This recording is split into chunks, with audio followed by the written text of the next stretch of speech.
Hey, what's up, everybody? Welcome to WWE Aftershock Extra, and today I'm going to be giving you guys my WWE Summerslam 2026 predictions. And I'm just going to get right into it. SmackDown just ended, and I don't really think there's anything else that WWE could do to build up the show, unless they throw together another show real quick or something like that. But yeah, SummerSlam is coming up. Um, Overall, decently excited for the show, I guess. I do have friends coming over for night one, but night two I'm going to be watching solo, and unfortunately, night two I don't really think is as good of a card as night one, so that kind of makes night two not as exciting to like watch and everything like that. But whatever. Um, but yeah, I'm just gonna go through the predictions. I'll kind of talk about the build up a little bit. I've been kind of doing the shows pretty regularly, so I probably won't talk about it much. I'll give like a little grade of how I think each match has been built up, and then I'll obviously do my prediction for it. I'm gonna kind of talk about the matches in order of how I think the card will be laid out and everything like that. But yeah, let's talk about both nights. Starting with night one, which will air on August 1st, 2026, or has aired, depending on when you see this. Um, I think night one is the better night. I think it looks real good. Um, Kind of interested how WWE lays this stuff out, where I'm pretty sure that happened last year when night two was easily the better night than night one. Um, but that's obviously with how the cards laid out. Obviously, night two tomorrow could actually be paced better and everything like that. Night two could really surprise us. But yeah, um, if yeah, let's just go over it. I'll start with the six-man tag because I think that will actually kick off the show. It's LA Knight, Solo Sikoa, and Royce Keys versus the Bloodlines, which is the Usos and Jacob Fatu. Overall, this has been a pretty decent feud, I guess. Obviously, the face team have had issues with the Bloodline, with LA Knight, consistently getting screwed over by the Bloodline for years. And being paranoid about the bloodline coming after him and wanting to go after Roman Reigns. Obviously, he's got a history with the Usos from the Vision days and when they teamed up to go against the Vision and stuff. And Solo Sikoa, obviously, Roman Reigns tried to recruit him back to the bloodline, but then he decided not to go with them. He's recently turned babyface, and he was trying to originally recruit Royce Keys to join the group, but obviously that didn't happen. It didn't happen with the original vision that they had. And then Royce Keys used to be friends with Jacob Fatu.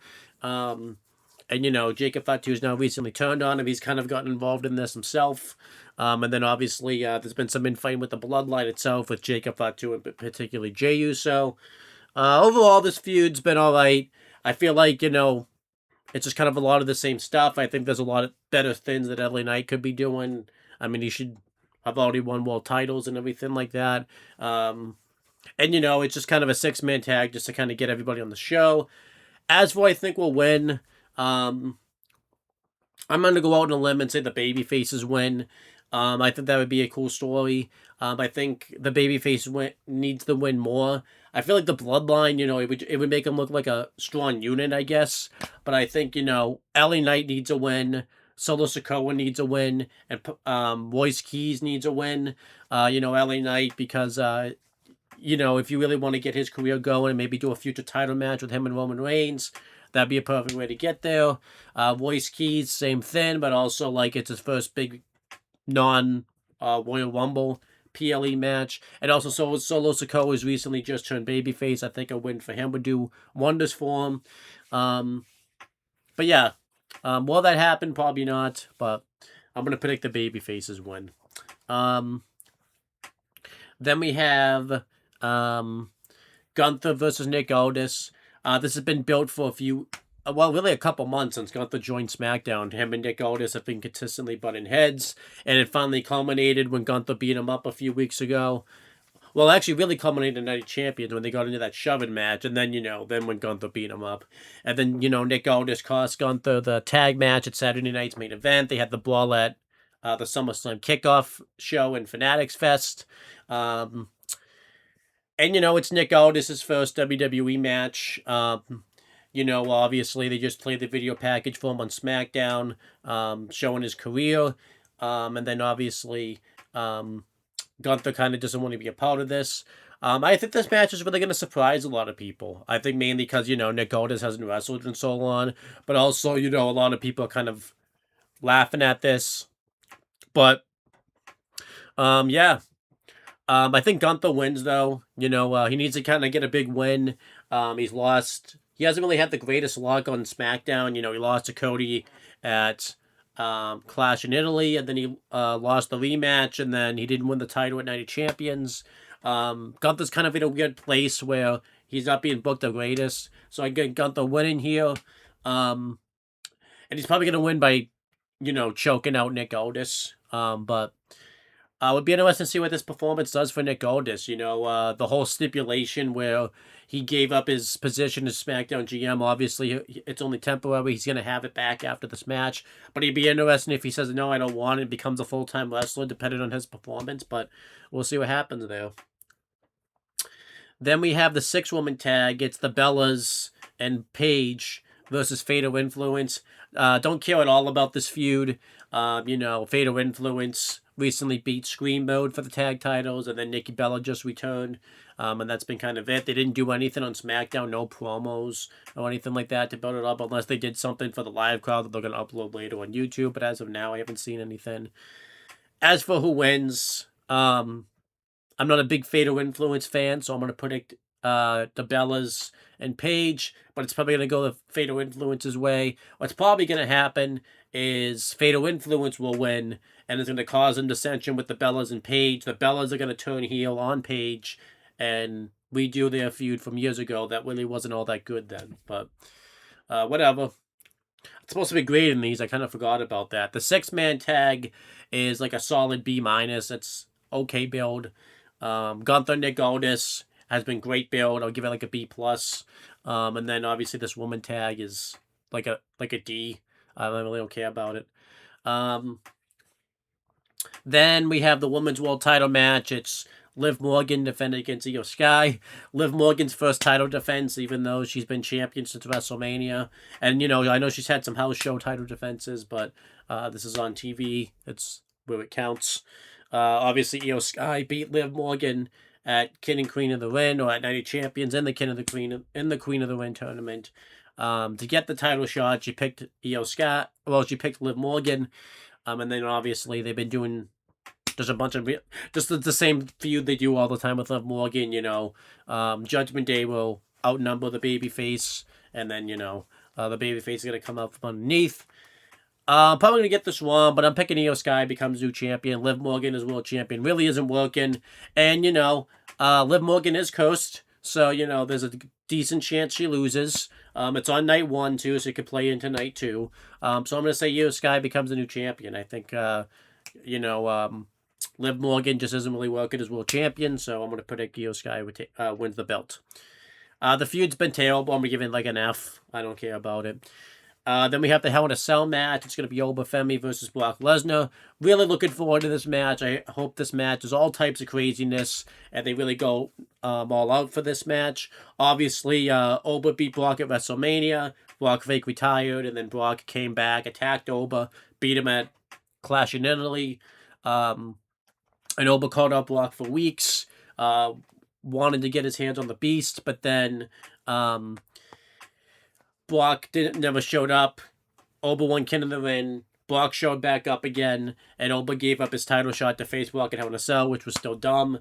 The feud, other than that, it's been still okay. You've had some video packages. You had some stuff where Oba's beating up security and stuff. But I still have liked this feud. Oba needs to win, though. If they want to make Obafemi the next big thing, him beating Brock Lesnar in the Hell in a Cell match would be obviously a good step to that, and kind of end the trilogy. Now, I have read online that this isn't going to be Brock Lesnar's last match, so he easily could win and still show up. But I think Brock's going to put over huge. Triple H just did an interview recently where he talked about Brock Lesnar's been taking Obafemi under his win. So I do think that Obafemi is going to win and, become the new dominant force. Be interested to see where kind of both of them go from here. Does Brock retire or does he stick around? My 2 cents on it is I personally think Brock Lesnar easily could stick around. He doesn't have to work a whole bunch, and there's still some matches you can get with Brock Lesnar. I would still love to see Braun Breaker. I would still love to see Gunther. There's a few stuff you could still do with Brock Lesnar, so we'll see what happens. Um, the feud for this has been good. The whole feud I would probably give like an A. But if we're just counting the build from Night of Champions to SummerSlam, I'll go probably like a B plus. I think they could have shooken up stuff a little bit with less beating up the security and stuff. I would have liked to have seen something different, but other than that, it's been really good. Then we have the main event. It's going to be for the Undisputed WWE Championship. It's going to be CM Punk defending against Cody Rhodes. The way we got here was pretty interesting. Sami Zayn originally was the WWE champion, but then Cody was supposed to have a title match against him on Raw like 4 weeks ago, and then he got taken out, and they needed a new opponent. Punk stepped in, he beat Sami, and Cody wanted to get the title shot. I don't really think they really know what they want to feud about, because obviously they had the bit at Saturday Night's main event where Punk accidentally hit Cody with the title. But then Cody claimed it wasn't an accident. They got into it at the kickoff show in Fanatics Fest, and then they had a promo segment on SmackDown where Cody kind of talked about how he didn't like Punk because when he went and did all the stuff that Punk's had talked about, everyone was wishing that was him, and then they've been kind of fighting about other things. They just haven't really had a consistent storyline, really, but whatever. I feel like the star power and the match itself is going to be good enough to kind of warrant it. As for I think wins, I think Punk wins. I'm going to predict that CM Punk is going to turn heel and cheat to beat Cody. I think, obviously I would like it the other way around. I would like Cody to go heel against Punk because Cody needs to turn more, and I think it would benefit Cody and just WWE itself if Cody was the one to go heel, because that would work. But there is enough to it to have Punk be a heel. The whole thing. He basically kind of came out to be a hypocrite because he took a few months off and then came back and won the title immediately. It hasn't really done a whole lot to earn it and stuff like that. You could make CM Punk definitely a heel. And I think it would freshen up the product. One of these guys, I think, has to go heel. And if it's not in this match, it should happen at some point. But I do think Punk's going to retain. Even if none of them goes heel, I think we need to get Cody out of the title picture at least for a little while. Have Punk kind of going around with the belt, and face a lot of people. Maybe Cody will lose this match, and then he's gonna go find himself. And he comes back as a heel. That would be interesting too. But we'll see what happens. The build for this is probably like a B minus. There's enough to this where, and they've had some decent promos that I can kind of give it a B minus, but this definitely could have been better, especially, because this is a match that we've wanted for years. I don't think the storyline has been the greatest. But yeah, that's my predictions for night 1. Let's do night 2. Like I said, night 2 I don't think is as strong of a show. But it could surprise us, though. There is some matches that on paper look really good and stuff, and then they could really perform us. But let's just get right into it. The interim WWE Women's Championship ladder match. It's Tiffany Stratton, Jade Cargill, Chelsea Green, Charlotte Flair, and Lash Legend. Obviously, Rhea Ripley is injured and can't defend her title, so they're doing this interim champion thing, which, they should just strip her the belt, but whatever. And they've done qualifying matches, and all these people have on the spot to get in. And, obviously the feuds coming out of this, Jade Cargill and Tiffany Stratton, and Charlotte Flair and Tiffany and Jade Cargill. And yeah, that's basically it. As for I think who wins this, I'm probably going to say Jade Cargill, wins the new interim woman title.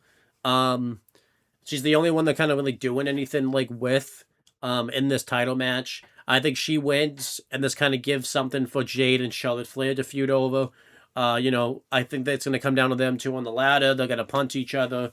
Then Beechin are going to show up, B-Fab and Mia Yim, and attack Charlotte Flair and help Jade win. This could play over into the next pay-per-view or whenever they want to do it. They can do the United Women's title match. Charlotte Flair can win that, and that's how we can get like Charlotte Flair versus Rhea Ripley. And obviously, if you want to get Jade Cargill kind of back in the mix, maybe have a rematch, have a title match or something. But I kind of think that's how they should go about this. I would love it if Chelsea Green won. I don't think Lash Legend wins, and she shouldn't. And Tiffany Stratton, I don't think will win because she's still the women's U.S. champion. But yeah, I think Jade Cargill is going to become the interim women's champion, and it's going to give some life into the Charlotte Flair feud. Charlotte Flair will win, and then in the title match with Rhea Ripley and Charlotte Flair, I'm booking way in advance. That's when Alexa Bliss I think will come back and screw over Charlotte Flair. And that would kind of get them going in their feud. But yeah, I would like if Chelsea Green won. That would be perfect also, since she wouldn't really be the champion. It would work better if she was still a heel, but she's still like a face. But it could still work, I guess. But I don't really think that's a big enough of a marquee match to have like Rhea Ripley versus Chelsea Green. So yeah, but we'll see what happens. But yeah, the whole interim title match is like dumb. They should have just had Rhea vacate the belt and do this ladder match instead, and then have her come back and want to get a title back. But whatever. Then we have Sami Zayn versus Finn Balor, where the winner is going to become the number one contender to the Undisputed title. Obviously, this came about when Sami Zayn lost his title, and then he lost the opportunity at Saturday Night's Main Event to make it a four-way. He wanted to be thrown in it as a triple threat, but Adam Pearce said no, he's got to earn it. So he put him at SummerSlam, where he was already in the match to become number one contender, and then Finn Balor won a four-way to get in.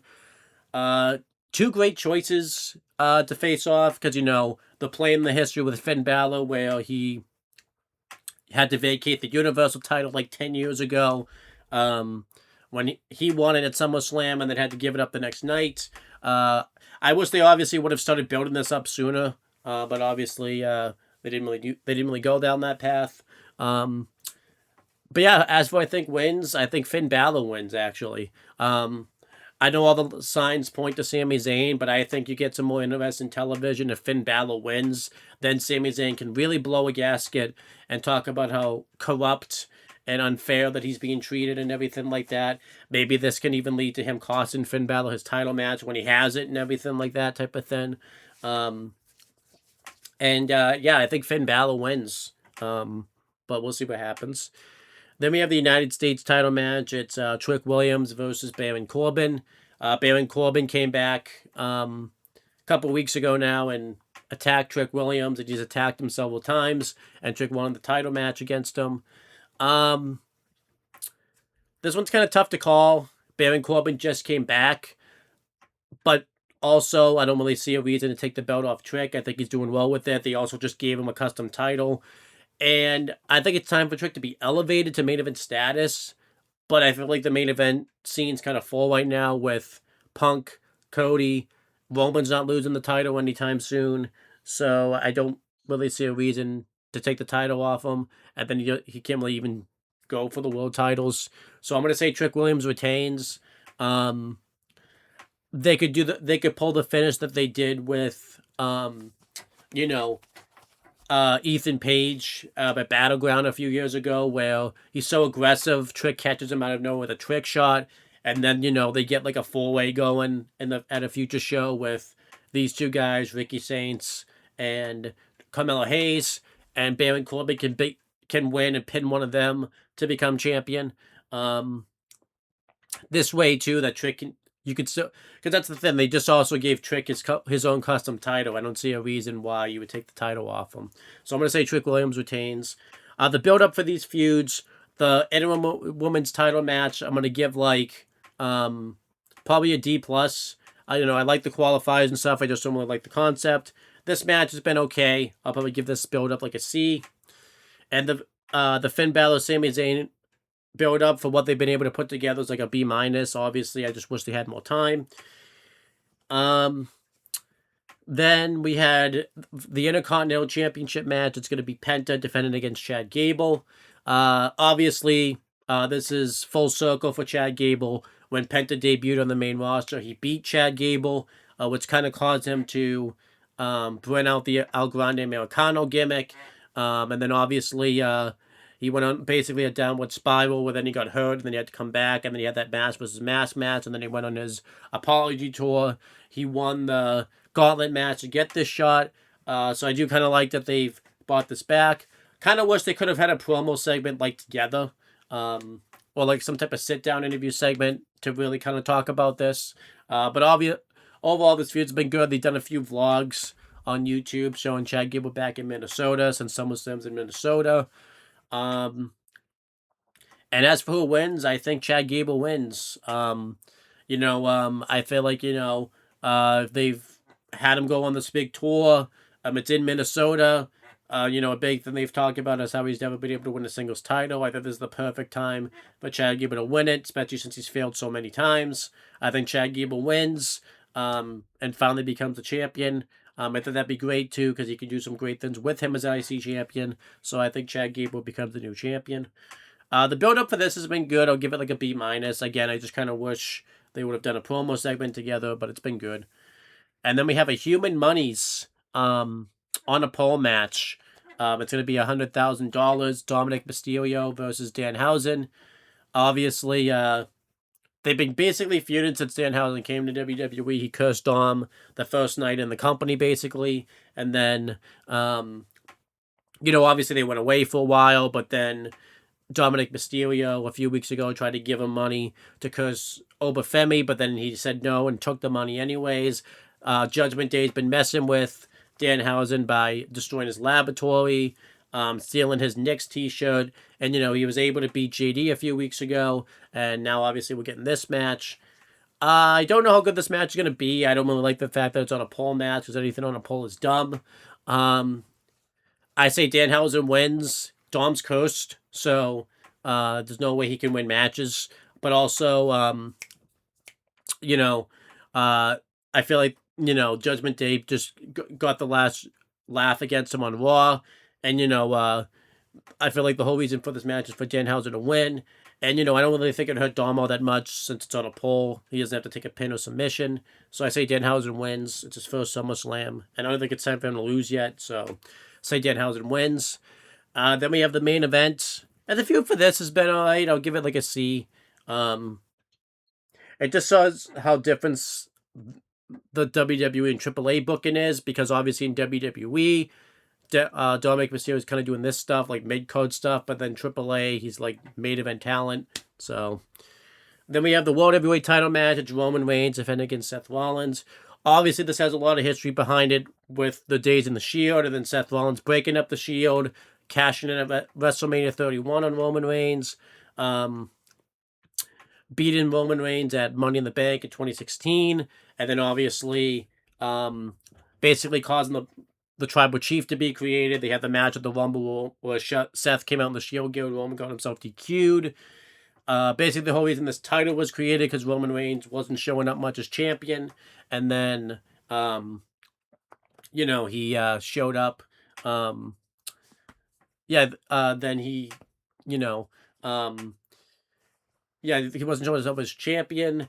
And then obviously they had the finish at WrestleMania 40 where Roman hit Seth with the chair that cost him his long record-breaking title reign. And then obviously 41 when Paul Heyman turned on him. Obviously, we're not getting this match as intended. We were obviously supposed to have this with Seth as leader of the division facing Roman, but obviously because Seth got hurt. But from what they've been able to pull together here, I would have obviously liked this better if Seth had won the King of the Ring tournament to get this shot. But whatever. I think this match is going to be awesome. As for who wins, I say Roman wins. The whole build of the feud is that Roman hasn't gotten the best of Seth Rollins, and this is kind of something that Roman Reigns needs to do to get the better of him. I don't really see a reason to take the title off Roman. So I say Roman Reigns retains. I did see he's booked for a few shows. I think he's booked um, for like a pay per view in September or something. So which is good, like the fact we're seeing a lot more of Roman. Because I'm fairly sure this title run, I don't think he's retiring anytime soon, but this is going to be like the last time where, I think we'll start to kind of see. I mean, I mean, he'll go back basically to his part-time schedule, but I think we'll start to see less and less of Roman after kind of this title run's done. But there's also still a lot of matches you can do with Roman as the world champion. Like an LA Knight, a Jacob, well, not Jacob, Royce Keys, um, and other people. I think the ultimate goal is obviously Oba beats him at Mania, but I've enjoyed this build up. I'm gonna give it like an A+. But yeah, I say Roman retains. Um, I don't think anything shady happens. A lot of people are predicting like a Zillafat 2 comes in or the Rock comes back or something, but I don't think that any of that's gonna happen. I think Roman's just gonna beat him clean. Because he's all of his title matches this year he won clean, so I think Roman just beats Seth clean. But I'll repeat my picks since this has been going for a bit. I predict that LA Knight, Solo Sikoa, and Royce Keys will win the 6-man tag on night 1.